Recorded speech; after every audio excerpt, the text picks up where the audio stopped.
Welcome to our humble little office. My name is Keith Andrews, and I am the owner of Inner Voice Enterprises. We have a webpage, which is airnath.com. That's www.earnath.com. And you can also follow our radio show on kgraradio.com. The radio show is The Gathering. You can find us there every Saturday from 4 p.m. to 7 p.m. Eastern Time. And you can also find The Gathering and Inner Voice Enterprises on Facebook, where you can track us down and like us and follow what we are working on. Now, this week we are discussing the, shall we call it, habit of being a pack rat and or being a hoarder. What are they? What is the difference? And how do you deal with it? Now, a pack rat, the best way I ever heard it put for me was I was asked if I knew what a pack rat was. Well, at the time, I had boxes everywhere. If I had a square inch of room on my shelf, I would fill it. So I looked at the chap that asked me, and I went, yeah, I think that I've got that down pat. And he goes, seriously, all a pack rat really is a recycler before recycling was in. Now, I understand the issue of being a pack rat. I grew up that way. And it is, it has its pluses. Being a pack rat, you can pretty much guarantee you've got just about anything. The trick with being a pack rat is make sure you're organized in your own way.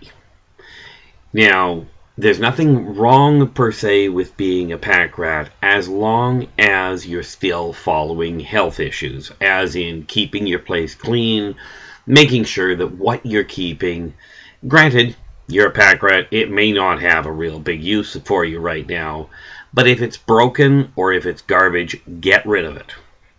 Or get it repaired, take your pick. There's nothing wrong with keeping stuff.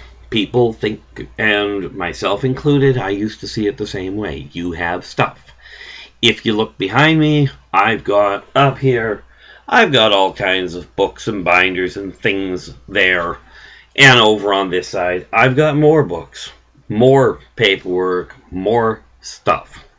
Now, part of the reason I have so much in the way of binders and books and what have you is because I happen to rely on the old-fashioned way of doing things, putting in the paperwork, if you will, in hard copy.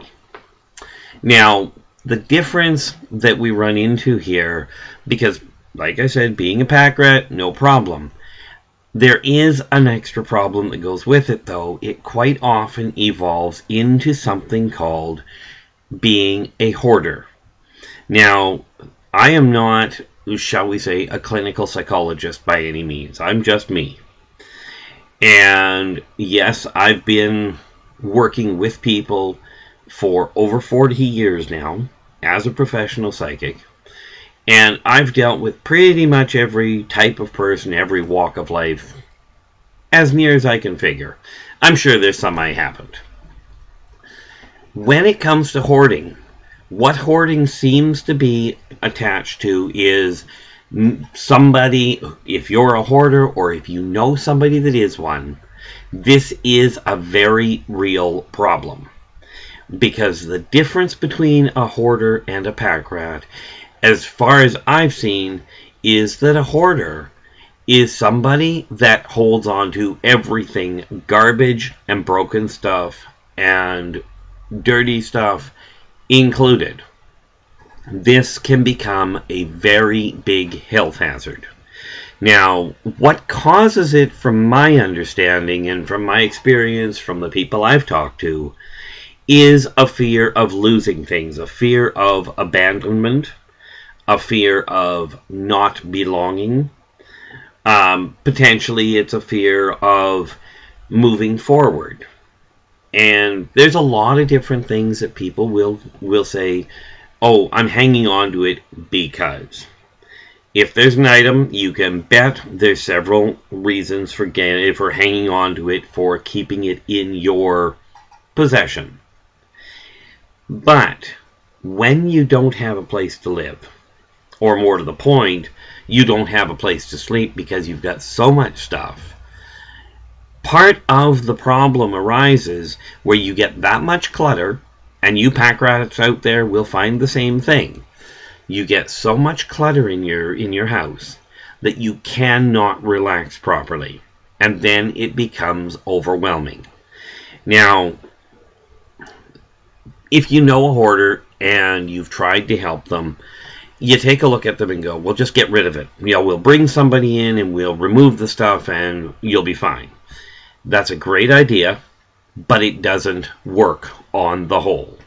What happens is you go in, you throw everything out, you get the place looking nice and tidy, but within a month, if that long, you have somebody that is the hoarder in themselves has hung on to everything. They've brought everything back. So you haven't really gotten anywhere with it. So for those of you that are hoarders, what I'd like you to look at is this. Why are you holding on to it? And let's not go with the reasoning that I may need it or it is of sentimental value, when we are talking about obvious garbage and obvious broken things.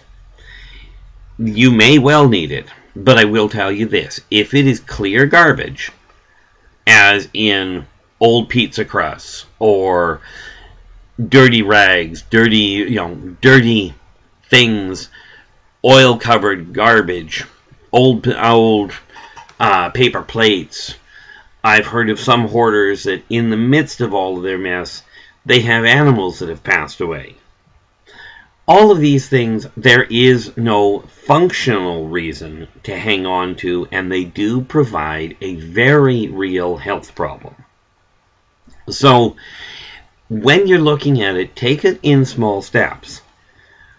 Take a look at what's coming into the house right now and ask yourself, is this something that I've got to have? Now, if it's garbage, rest assured, and when I mean garbage, I mean stuff that should be in the dump, rest assured, it's time to get rid of it.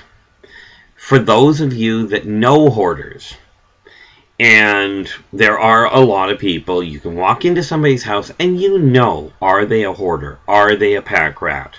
It's easy to tell. Because there's an old saying that goes, everything has a place and everything should be in its place. Now, you'll notice I have a tendency periodically while I'm doing these of stumbling. Well, that's because I only do really one take of these. This is real. This is me. I'm not perfect. I've made miscalculations. I've made all sorts of errors in judgment. If I were perfect, rest assured I wouldn't be here. Now, the reality of life is things aren't perfect. When we're dealing with the gathering, one of the things that got me started on it was to help people regain power over their own lives. Inner Voice Enterprises is designed for exactly that reason. And our whole purpose is to assist people in taking control of their own lives back. If you happen to be a hoarder, then clearly you're hanging on to something that doesn't really work for you because you don't have room to sit, you don't have the ability to watch TV comfortably if that's what you'd like to do, and you certainly don't have the ability to bring friends over because most people won't tolerate it. So, I'd like to leave you with these parting thoughts. And that is, 1, look at what you're hanging on to and ask yourself, is it really required right now? If you haven't used it in a year, the odds are it's not required. So, we're going to draw this into a close, and I'm going to say farewell, take care of yourselves, treat each other as you desire to be treated, and keep smiling.